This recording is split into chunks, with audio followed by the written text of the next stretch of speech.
ప్రజాస్వామ్య వ్యవస్థలో ఓటు హక్కు అత్యంత విలువైనదని రాష్ట్ర ప్రధాన కార్యదర్శి విజయానంద్ అన్నారు. అర్హత కలిగిన ప్రతి ఒక్కరూ ఓటరుగా నమోదు చేసుకుని ఓటు హక్కు వినియోగించుకోవాలని కోరారు. విజయవాడ తొమ్మలపల్లి కళాక్షేత్రంలో జరిగిన 16వ జాతీయ ఓటర్ల దినోత్సవం కార్యక్రమంలో ఆయన ముఖ్య అతిథిగా పాల్గొన్నారు. రాష్ట్ర ప్రధాన ఎన్నికల అధికారి వివేక్ యాదవ్, మాజీ ఎన్నికల కమిషనర్ నిమ్మగడ్డ రమేష్ కుమార్ సహా అధికారులు, పౌరులు పాల్గొన్నారు. భారత ప్రధాన ఎన్నికల కమిషనర్ జ్ఞానేష్ కుమార్ వర్చువల్గా పాల్గొని సందేశం ఇచ్చారు. నా భారత్ నా ఓటు థీమ్తో ఈ ఏడాది అవగాహన కార్యక్రమాలు నిర్వహిస్తున్నట్లు అధికారులు తెలిపారు. గత ఎన్నికల్లో ఉత్తమంగా విధులు నిర్వహించిన కలెక్టర్లకు బెస్ట్ ఎలక్షన్ జిల్లా అవార్డు 2025ను ప్రదానం చేశారు.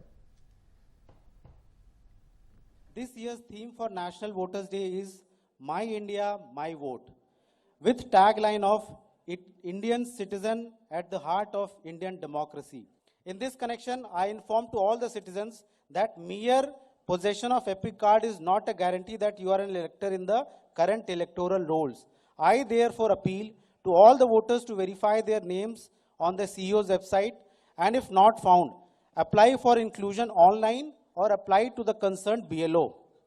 ఈ ఎన్నికల నిర్వహణ రాజకీయ పార్టీలుకి సలహాదారులు అంటూ కొత్తగా ఉన్నారు. ఈ సలహాదారులు కోట్లాది రూపాయలు వసూలు చేసి వీళ్ళు కన్సల్టెంట్స్ పేరుతో ఇది రాజకీయ పార్టీలని బలపరచడానికి కాకుండా ప్రత్యర్థి బలహీనతల్ని సొమ్ము చేసుకునే విధంగా ఓటర్ ప్రొఫైలింగ్ చేసి మన పార్టీ వాడేవాడు, అవతల పార్టీ వాడేవాడు లిస్టులు తయారు చేసి నయానా భయానా గెలుపు సాధించాలి అనే ఒక ఎలక్షన్ ప్రాసెస్ని ఒక క్రీడలాగా భావిస్తున్నారు.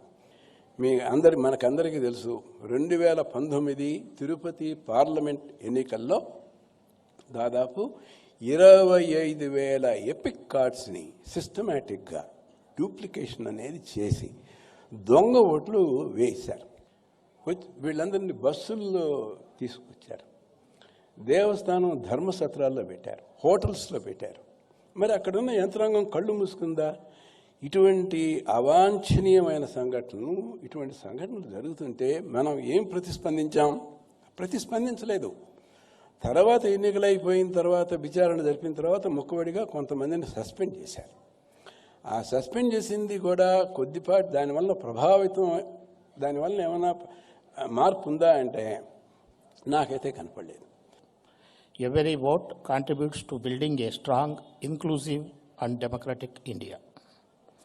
The right to vote, as Dr. Ramesh Kumar Garu has said, is indeed a fundamental right in the India guaranteed by the Constitution. It is a cornerstone of India's democratic system, allowing citizens to participate in the electoral process and elect their representatives to the parliament as well as to the state governments and to the local governments.